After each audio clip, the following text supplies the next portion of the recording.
வேந்தர் அவர்கள் சொன்னது உண்மைதான். செய்யாத தமிழ் பணிகளை எல்லாம் அதையும் விஞ்சுகிற அளவுக்கு இனிமேல் தான் நீங்கள் பணியாற்ற வேண்டும் என்கிற நிலையிலே என்னை ஊக்கப்படுத்திக் கொண்டிருக்கிற வேந்தருடைய இந்த நிகழ்வானது என்னை இன்னும் மேலும் மாணவர்களை இணைத்து தமிழ் இயக்கத்தோடு இணைந்து மிகப்பெரிய பணிகளை, தமிழ் பணிகளை உலகம் முழுவதும் பரப்புகிற வாய்ப்பை இந்த 3 நாள் பயிலரங்கம் கற்றுக் கொடுத்திருக்கிறது, வாய்ப்பை கொடுத்திருக்கிறது. அதனாலும் ஐயா அவர்களுக்கு நாங்கள் நன்றி கடன் பட்டிருக்கிறோம். அன்பர்களே, ஏதென்ஸ்மா நகரத்து எழுமிக்கு வாலிபர்களே, நாற்றம் பிடித்த சமுதாயத்தை நறுமணம் கவிழ்க்க ஓடி வாருங்கள் என்று சாக்ரட்டிஸ் சொன்னார்.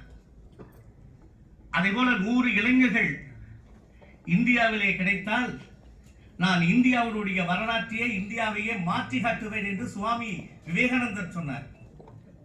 நாங்கள் அப்படிதான் 100 இளைஞர்களை ஐயாவுக்கு கொடுத்திருக்கிறோம். 100 இளைஞர்களை ஐயாவுக்கு கொடுத்ததால் நிச்சயமாக எதிர்காலத்திலே தமிழ் சமூகம், தமிழுடைய உறவுகள், தமிழுடைய உலகம் நிச்சயமாக மாறும். அதனுடைய தொடக்க புள்ளி இதுதான்.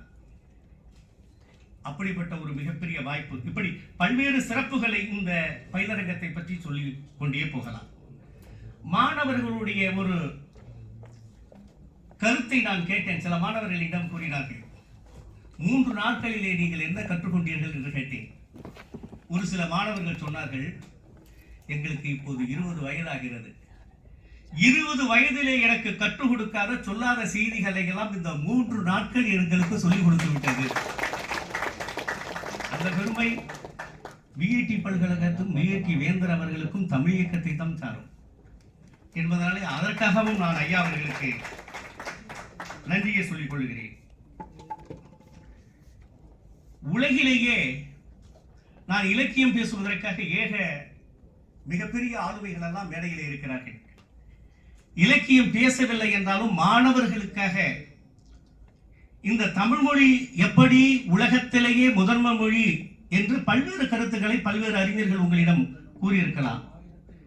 மிக இலகுவாக உங்களிடம் குறிப்பிட ஆசைப்படுகிறேன். காரணம், இந்த பயிலரங்கத்திலே விண்ணப்பித்தவர்கள் பாருங்க, இவ்வளவு பெரிய புரட்சி. படர்வதற்கு ஒரு மரம் இல்லாமல், ஒரு செடியில் ஒரு கிளை இல்லாமல் திரிந்து கொண்டிருந்த இந்த கொடிகளை எல்லாம் படர வைப்பதற்கு விஐடி எப்படி துணை புரிந்தது என்பதை உங்களிடம் பதிவு செய்து கொள்ள வேண்டும். இதை விண்ணப்பித்தோடனே திவாகர் உடனே அந்த விண்ணப்ப மடலை அனுப்புங்கள் என்ற அறிவிப்பு செய்தவுடன் 1480 பேர் தமிழ்நாட்டிலிருந்து விண்ணப்பிக்கின்றார்கள். அப்போது அவருக்கு கொடுத்த அறிவுரை என்னவென்றால், 1480 பேரை நீங்கள் மிக மிக கடுமையாக ஆய்வு செய்து அதிலே 100 மாணவர்களை அவர்கள் விண்ணப்பத்தை கொண்டு தேர்வு செய்யுங்கள் என்று கூறியிருந்தோம். ஐயா அவர்களுடைய நெறிப்படி, வழிகாட்டுதலின்படி 100 மாணவர்களை, 1480 மாணவர்களே 100 மாணவர்களை தேர்வு செய்துதான் இங்கே அமர்ந்திருக்கிறார்கள். அடுத்தடுத்து 100 மாணவர்களாக ஆய்வரங்கம் நடத்துவதற்கும் நாங்கள் அணியமாக இருக்கிறோம். அந்த வகையிலே மிக தேர்ந்தெடுத்த மாணவர்கள் தான் இங்கே அமர்ந்திருக்கிறீர்கள். உங்கள் வாழ்க்கையிலே நீங்கள் மறக்க முடியாத இந்த பயிலரங்கத்தை இதுவையே உங்கள் தொடக்க புள்ளியாக வைத்து தமிழ் பணியாற்ற வேண்டும் என்பதுதான் ஐயாவுடைய நோக்கம். அந்த நோக்கத்தை வெற்றியடை செய்ய வேண்டும் என்று நினைக்கிறேன். உலகத்திலேயே மிகப்பெரிய விந்தை என்னவென்றால் ஒரு மொழிதான். உலகத்திலேயே மிகப்பெரிய கண்டுபிடிப்பாளர் யார் என்றால் அந்த மொழியை கண்டுபிடித்தவர் தான். அப்போ இப்படிப்பட்ட ஒரு மொழி கண்டுபிடிப்பு எத்தனை ஆய்வுகளை செய்து, எத்தனை எழுத்துக்களை கொண்டு, எப்படி ஒளி வடிவிலும் வரி வடிவிலும் இந்த உலகுக்கு கொடுக்க வேண்டும் என்று கண்டுபிடித்தானே, அவன்தான் முதல் விஞ்ஞானி.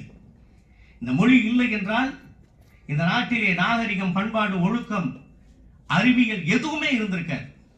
இன்னமும் நாம் ஆதிவாசிகளாக தான் காடுகளிலே வாழ்ந்து கொண்டிருந்திருப்போம். அந்த மொழிதான் ஒரு நாட்டினுடைய மிகப்பெரிய சொத்து. அந்த மொழிக்கு நாம் மிகப்பெரிய ஒரு அவசியத்தையும் முதன்மையான இடத்தையும் கொடுக்க வேண்டும். ஒரு நாட்டினுடைய செல்வங்களிலேயே மிகச்சிறந்த செல்வம் எது என்றால் பாவனர் சொல்வார், மொழி என்றுதான் சொல்வார். ஒரு நாட்டினுடைய செல்வங்களிலே தலைச்சிறந்த செல்வம் மொழி என்பதனாலே அந்த மொழியை நாம் பாதுகாக்க வேண்டும். அப்படிப்பட்ட நிலையிலே தான் இந்த மொழி, தமிழ் மொழி பாதுகாக்கப்பட்டு வந்தது. நமக்கு முன்னோடி இருந்தவர்கள் எல்லாம் மிகப்பெரிய தமிழ் பணியை செய்து இந்த நாட்டுக்கு இந்த சொத்தாக நமக்கு அளித்து விட்டு போனார்கள். ஆனால் அதை சிந்தாமல் சிதறாமல் சிதையாமல் நாம் இப்போது பாதுகாத்துக் கொண்டு இருக்கிறோமா என்றால் இல்லை. இல்லை என்பதுதான் விடையாக கிடைக்கிறது. இந்த பயிலரங்கம் நடத்த வேண்டிய தேவையும் இப்படி மாணவர்களுடைய விழிப்புணர்வு கூட்டம் நடத்த வேண்டிய தேவையும் என்ன ஏற்பட்டது? இந்த காலத்திலே தனித்தமிழ் இயக்கம் நடத்திய மறைமலையடிகளார், பாவானார், பெருஞ்சித்திரனாலாம் இருந்து சாதிக்க முடியாதது இந்த மாணவர்களும் இந்த இயக்கமும் சாதித்து விட போகிறதா என்றால், அது தனித்தமிழ் இயக்கம் ஏற்பட்டதற்கும் அன்றைக்கு ஒரு காரணம் இருந்தது. அன்றைக்கும் இந்த மொழி சிதைந்து கொண்டுதான் இருந்தது. அதை சரி செய்வதற்காக அன்றைக்கு அப்படிப்பட்ட ஒரு தமிழறிஞர்களுக்கு தேவைப்பட்டார்கள். இன்று அதைவிட அதிகமாக இந்த தமிழ் மொழி பிற மொழி கலப்பிலே கலந்து இன்றைக்கு கொஞ்சம் கொஞ்சமாக சிதைந்து கொண்டிருக்கிறது. இதை காப்பாற்றவில்லை என்றால் நிச்சயமா தமிழ் மொழியை யாராலும் அழிக்க முடியாது, ஆனால் காப்பாற்ற முடியும். இந்த காப்பாற்றுகிற கடமையை தான் இன்றைக்கு நாம் கையில் எடுத்திருக்கிறோம். அதற்கு ஒரு வேந்தர் எங்களுக்கு தேவைப்படுகிறார். அந்த தேவர் உலகத்திலே வேற எந்த தேவர் வேந்தரும் அதை செய்ய முடியாது என்கிற நிலையில தான் இன்றைக்கு இந்த தமிழ் மாணவர்கள் எல்லாம் உங்களை அடைகலமாகி இங்கே வந்து, ஐயா தமிழை காப்பாற்றுங்கள், ஐயா தமிழை காப்பாற்றுங்கள், நீங்க உங்களை விட்டால் இங்கே யாரும் இல்லை, நீங்கள் இந்த தமிழ் இயக்கத்தின் வழியாக இந்த தமிழை காப்பாற்றுவதற்கு எல்லா கடமைகளும் தகுதிகளும் உங்களுக்கு இருக்கிறது என்று தேடி வந்திருக்கிறார்கள். அந்த வகையிலே மிகப்பெரிய ஒரு நிகழ்வை 3 நாட்கள் இங்கே நடத்தி சென்றிருக்கிறார்கள். அதே போல என்னுடைய வாழ்க்கை நடந்த ஒரு நிகழ்வை மிக சுருக்கமாக சொல்லிக்கொண்டு இந்த என்னுடைய ஒரு சிற்றுரையை முடிக்கிறேன். எனக்கு சொந்த ஊர் திருவாரூர். ஏன்னா மாணவர்களுக்கு அந்த ஆப்பிரிக்காவில் அவர் இருந்தார், ஆஸ்திரேலியாவில் அறிஞர் இருந்தார், அமெரிக்காவில் இருந்தார். அந்த அறிஞர்களுடைய பெயரை சொல்லி ஒரு வரலாறு சொல்லி நான் விரும்பவில்லை. கண்ணுக்கு எதிரே இருக்கிற ஒருவரை சொல்லி நான் என்னுடைய இந்த செய்தியை உங்களோடு பகிர வேண்டும். நான் பிறந்தது திருவாரூர். எனக்கு 5 வயது இருக்கும்போது தந்தை பெரியார் அவர்கள் திருவாரூரிலே ஒரு கூட்டத்துக்கு வந்தபோது எங்கள் வீட்டிலே 2 நாள் தங்கினார். அப்போது எனக்கு பெயர் சிவகுமார். நன்றாக புரிந்து கொள்ள வேண்டும் நண்பர்களே, எனக்கு சிவகுமார் என்று பெயர் வைத்தது என் தந்தை தாயார். காரணம், அவர் ஒரு சிவபக்தை. 5 வயதிலே தங்கி அன்று மாலையில் நடந்த கூட்டத்திலே திடீரென்று எனக்கு 5 வயது இருக்கும்போது என்னை தூக்கி மேடையிலே விட்டு விட்டார்கள். எனக்கு அது சரியா நினைவு இல்லை. இருந்தாலும் அந்த செய்தி மேடையிலே என் தாய் தந்தையார்களாம் அந்த கூட்டத்தில் மேடையில் விட்டாங்க. நான் தந்தை பெரியாருடைய அருகிலே என்னை நிற்க வைத்து விட்டார்கள். அடுத்து ஓரிரு நிமிடங்களிலே வெள்ளியிலே வீரவாளை கொண்டு வந்து என் கையிலே கொடுத்திருக்கிறார்கள். இந்த வெள்ளி வீரவாளை பெரியாருக்கு கொடுக்க வேண்டும். யாரு கொடுக்கணும்? 5 வயதாகிய சிவகுமார் ஆகிய நான் கொடுக்கணும். அப்படி என்று அந்த நிகழ்வு. நான் வெள்ளி வீரவாளை பெரியாருக்கு கொடுக்கிறேன். பெரியார் வெள்ளி வீரவாளை வாங்கி கொண்டுகிறார். வீரவாளை வாங்கி கொண்டு பெரியார் மேடையிலே பேசும்போது சொல்கிறார், இந்த சிறுவன் எனக்கு வெள்ளியாலான ஒரு வீரவாளை அவன் உயரத்துக்கு கொடுத்திருக்கிறான். இந்த வெள்ளி வீரவாள் என்னுடைய இறப்புக்கு மறைவுக்கு பிறகு யார் எடுத்துக்கொள்ள போகிறார்கள், எங்கு இருக்க போகிறது என்பது தெரியாது. ஆனால் அவன் வெள்ளி வீரவாள் கொடுத்ததுக்கு மாற்றாக நான் எதையாவது செய்ய வேண்டும் அல்லவா? அதனால் இவனுக்கு பெயர் வைத்தது யார் என்று எனக்கு தெரியாது.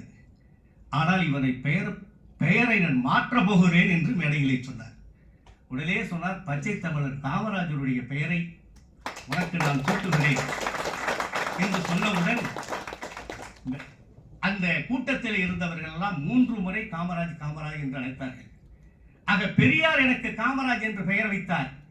அதன் பிறகு கியாபே விஸ்வநாதன் அவர்களுக்கு 95 வயது. நான் முதலாளே அப்ப எங்களிடம் சொன்னது என்னவென்றால், தம்பி நீ தமிழ்தான் படிக்க வேண்டும், தமிழ் வழியிலே தான் படிக்க வேண்டும், தமிழே தான் உயிராகவும் மூச்சாகவும் பேச்சாகவும் வைத்துக் கொள்ள வேண்டும் என்று என் தந்தையார் எனக்கு கொடுத்த அறிவுரை. நான் படித்தது தமிழ் வழியிலே தான். ஆங்கிலம் கலப்பு இல்லாமல் படித்தேன். அப்படி படித்த நான் முதலிலே தமிழாசிரியராக மயிலாடுதுறையிலே ஒரு பள்ளியிலே பணியிலே சேருகிறேன். அப்போது கியாபே விஸ்வநாதன் அவர்களுக்கு 95 அகவை. திருச்சி மலைக்கோட்டையில் இருக்கிறார். நான் போனதும் சொன்ன முதல் இலக்கிய கூட்டத்திற்கு நான் இந்த பள்ளிக்கு முதல்ல பணியில சேர்ந்திருக்கிறேன். கியாபே விஸ்வநாதத்தை கூப்பிட்டு இலக்கிய மன்றம் நடத்தணும் அப்படின்னு நான் சொன்னேன். அவர்களெல்லாம் சிரிச்சாங்க. அவருக்கு 95 அகவை ஆயிட்டு அவரை கூப்பிட்டு கூட்டம் நடத்த முடியாதுன்னாங்க. இல்லை, அந்த பொறுப்பை நான் எடுத்துக்கொள்கிறேன் என்று கியாபி விஸ்வநாதனை மலைக்கோட்டையிலிருந்து மயிலாடுதுறைக்கு வரவழைத்து கூட்டத்தை நடத்தினேன். கூட்டத்தை நடத்தும் போது வரவேற்புரை நிகழ்வு எனக்கு, நான் வரவேற்பு நிகழ்ச்சி விட்டு அமர்ந்து விட்டு அதன் பிறகு அவருடைய உரையிலே, ஐயா முத்தமிழ் காவலருடைய உரையிலே கூறியது என்னவென்றால், அப்போது எனக்கு அந்த அழைப்பிதழிலே போடப்பட்டது டி காமராஜ், என் தந்தை தங்கவேலு, அதனால டி காமராஜ் என்று போட்டிருந்தது. கியாபி சொன்னார், முதல்ல குறிப்பெடுத்து வச்சுக்கிட்டு அவர் உடனே குறிப்பெடுத்துப்பார். சொன்னார், வரவேற்புரை என்னை அழைத்து இந்த கூட்டத்தை நடத்தி வரவேற்புரையும் நிகழ்த்தியிருக்கிற அந்த மாணவனுக்கு டி காமராஜ் என்று போட்டிருக்கிறார்கள் அந்த ஆசிரியருக்கு. இப்போது அவருடைய பெயரை நான் மாற்றுகிறேன். பாருங்க, 2வது முறை மாத்துறாங்க. என்ன மாத்தினார்? இந்த டீங்கிறத எடுத்துட்டு அப்பா தங்கத்தை வச்சிருக்காரு, தங்கத்துல அப்பாவுடைய பேரை பாதி வச்சுக்க, தங்க காமராஜ் என்று பெயர். மலைக்கோட்டையில் இருந்து வந்த கியாபி அவர்கள் பாருங்க, ஒரு பெயருக்கு எவ்வளவு பெரிய ஒரு வரலாறு. அப்படிப்பட்ட கியாபி முத்தமிழ் காவலர் என்று இந்த தமிழக மக்களாலே அழைக்கப்பட்டவர் இல்லைங்களா? அப்படிப்பட்ட கியாபிக்கு பிறகு தமிழை அவர் எப்படி வளர்த்தார் என்று வேந்தரையாவுக்கும் மேலையிலே இருக்கிற அறிஞர் பெருமக்களுக்கும் நன்றாக தெரியும். பெரியாரால் பெயர் வைக்கப்பட்டு முத்தமிழ் காவலராலே முதலெழுத்து மாற்றப்பட்ட நான் மலைக்கோட்டையில் இருக்கிற கியாபி விஸ்வநாதன் பெயரை மாற்றினார். இங்கே வேலூர் கோட்டையில் இருக்கிற வேந்தர் என்னை ஏற்றுக்கொண்டார் இல்லைங்களா? அதனால முத்தமிழ் காவலர் தொடங்கி வைத்த அந்த நிகழ்வை நான் நினைக்கிற போது, இன்றைய நிலையிலே தமிழ்நாட்டிலே தமிழை காப்பாற்றக்கூடியவர் வேந்தர் என்பதனாலே ஏன் அவரை நாம் எல்லாம் மாணவர்கள் தமிழே தமிழ் காவலர் என்று அழைக்கக்கூடாது? முத்தமிழ் காவலரை போல ஒரு தமிழ் காவலர் வேலூரில் இருந்து கிடத்திருக்கிறார். அதுவும் கோட்டை தான், இதுவும் கோட்டை தான் என்பதனாலே இப்படிப்பட்ட சிறப்பு மிக்க வேந்தர் ஐயா அவர்கள் மிக புரட்சியை, ஒரு கால புரட்சியை இங்கே ஏற்படுத்தியிருக்கிறார்கள். ஐயா அவர்களே, மிகப்பெரிய ஒரு தேவையை தமிழுக்கு, ஐயா அவர்களுக்கு நான் கோரிக்கையாக வைக்கிறேன். தமிழுக்கான தேவையை இந்த நாட்டிலே அதிகப்படுத்த வேண்டும். தமிழுக்கான தேவை இருந்தால் தமிழுக்கான பணி அமைப்புகள் இங்கு ஏற்படும். தமிழ் படிக்கிற மாணவர்களுக்கெல்லாம் ஒரு நம்பிக்கை ஏற்படும். இந்த அரசு முன்னெடுக்கிறதோ இல்லையோ, ஒரு நடுவண் அரசு எடுக்காது, ஒரு மாநில அரசு எடுக்க வேண்டும், எடுக்கிறதோ இல்லையோ பல்வேறு பணிகள். ஆனால் உங்களை போன்ற வேந்தர்கள், உங்களை போன்ற தமிழறிஞர்கள், தமிழ் மீது பற்று கொண்டவர்கள், ஈடுபாடு கொண்டவர்கள் இதை செய்ய முடியும். தமிழ் மீது ஒரு தேவையை ஏற்படுத்துங்கள், ஒரு நம்பிக்கை ஏற்படுத்துங்கள். இந்த மாணவர்களால் தாழ்வு மனப்பான்மையிலே தமிழ் படித்தால் நமக்கு வேலை கிடைக்காதா, தமிழ் படித்தால் நாம் உயர முடியாதா என்கிற ஒரு தாழ்வு மனப்பான்மையோடு தனக்கு கீழே இருக்கிறவர்களை தான் பார்க்கிறார்களே தவிர, தமிழால் மிக உயரத்துக்கு சென்ற பெரிய அறிஞர்களை இவர்கள் பார்ப்பதே கிடையாது. அப்படி பார்க்க வேண்டும். நிறைய தமிழரை படித்துவிட்டு இந்த உலகத்திலே மிகப்பெரிய அளவில் இருக்கிறவர்களாக இருக்கிறார்கள். ஆனாலும் இவர்களுக்கு அடிப்படை தளத்தை அமைத்து கொடுக்க வேண்டியது ஒவ்வொரு தமிழர்களுக்கும், முன்னேறிய தமிழர்களுக்கும் மிகப்பெரிய ஒரு பொறுப்பு இருக்கிறது.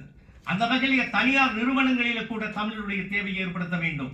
ஒரு தனியார் நிறுவனம் இருக்கிறது, அது பொருளை விற்பனை செய்ய வேண்டும் என்றால் அவர்கள் ஆங்கிலத்திலும் இந்தியிலும் தான் அந்த விளம்பர அந்த பதாகைகளும் விளம்பர செய்திகளையும் கொடுக்கிறார்கள்.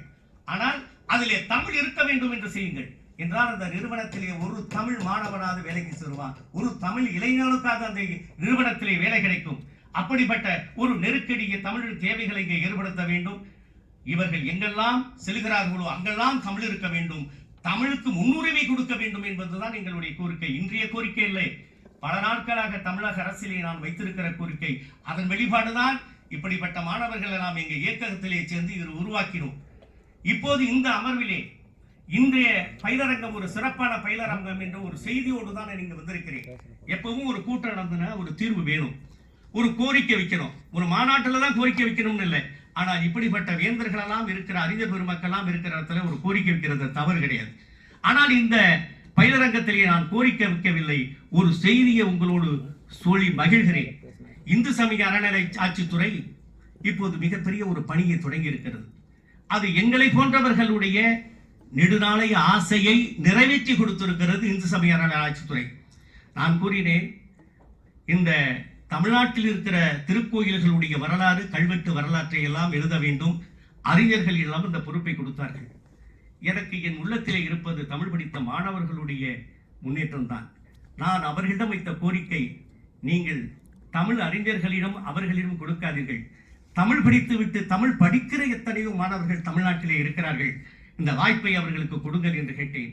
அவர்கள் உடனடியாக அதை பற்றி ஒரு கூட்டம் போட்டு கடந்த திங்கள் ஒரு ஆணையர் அளவிலே, அமைச்சர் அளவிலே கூட்டம் போட்டு கிராமப்புறங்களிலே, சிற்றூர் புறங்களிலே இருக்கிற கோயில்களை எல்லாம் இந்த வரலாற்றை எழுத சொல்வீர்களா மாணவர்களை என்று கேட்டார். நிச்சயமாக எழுத சொல்வேன்.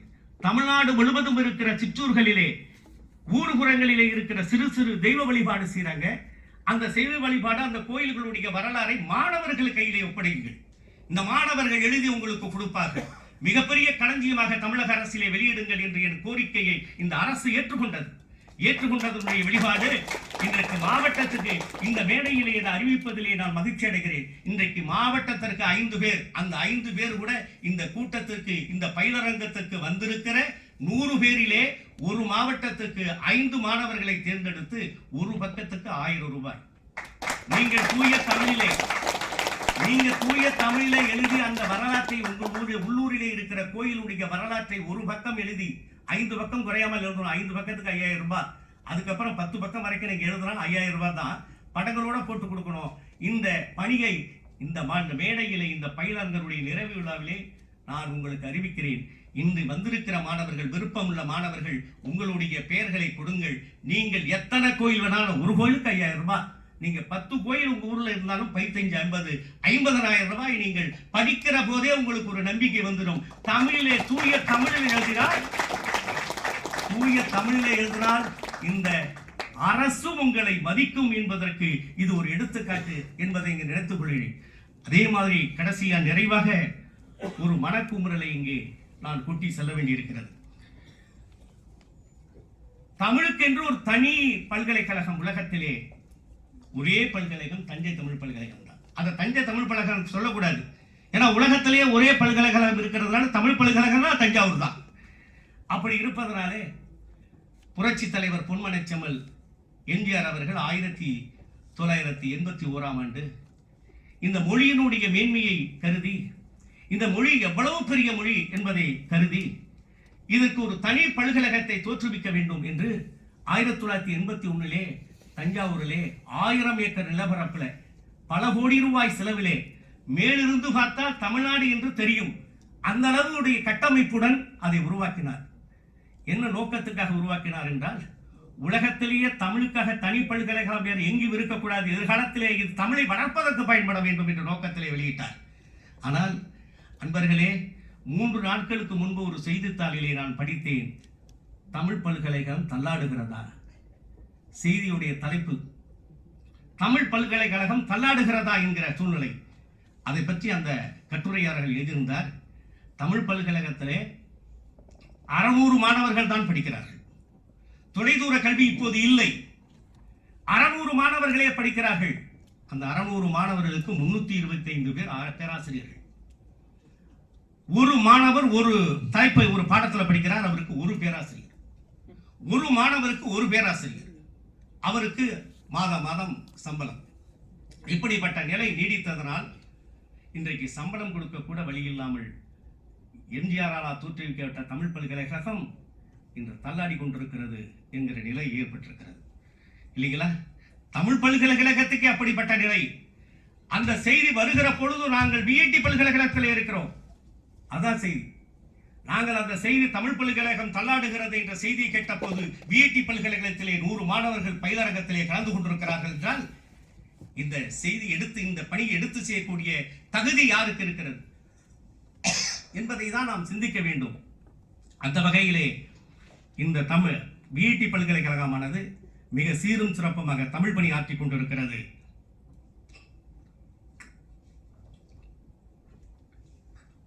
அன்பர்களே, ஒரு செய்தியை மிக சுருக்கமாக சொல்கிறேன். தமிழை முதன்மை மொழி என்கிறார்களே, உலகத்திலே 600 மொழி பேசுவதாக சொல்லுகிறார்கள். 600 மொழியிலே 200 மொழிகள் எழுத்துடையது. 200 மொழிகளிலே 6 மொழிகள் தான் செம்மொழி. 6 மொழிகளிலே 5 மொழிகள் நாம் நிராகரிக்கலாம், 4 மொழிகளை நிராகரிக்கலாம். சீனா தமிழ் மட்டும்தான் முதன்மை மொழி. அது அகழ்வாராய்ச்சியிலே சொல்லிவிட்டார்கள் என்பதனாலே நீங்களெல்லாம் தமிழை மிக ஆழமாக கற்று பயனட வேண்டும் என்று மீண்டும் கேட்டுக்கொண்டு விடைபெறுகிறேன். நன்றி, வணக்கம்.